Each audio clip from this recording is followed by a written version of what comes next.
Primeiro-Ministro Xanana Gusmão Hassorumalo Rocefe Estado relata Conaba Ninia Viagem para Nova York Banhira e Assembleia Geral das Nações Unidas Badala Ritunolo Recensia foi em Lalaisne.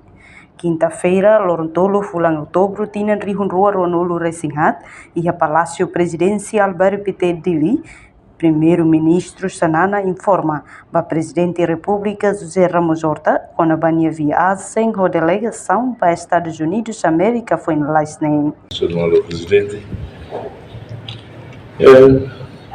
informa quando a atividade sobre a Nova York e o Presidente Bosch do Reino sai e informamos ao Presidente que até que dia 8 vai fazer summit ASEAN e Laos, depois de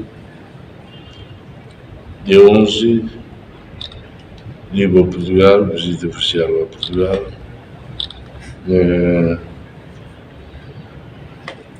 Fila Valitão e a Jakarta, dia 19, dia 20 a Sormonlai, cerimônia de posse do governo foi indonésia. Tem a ver com o ali não sabe, a minha de Guatemala, em geral, fazemos o Presidente que o orçamento ia de o que tem no Parlamento,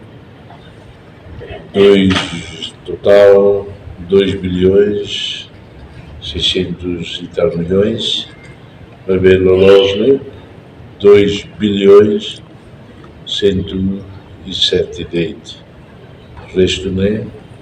A reportagem Sabina Sansa, Televisão Timor-Post. Janela Informação ba Emogoto. Atua tem informação atual dia Clio. Kita haluha. Haneham botão subscribe, like. Halo comentário no Fahia Tutang ba media sosial Hoto.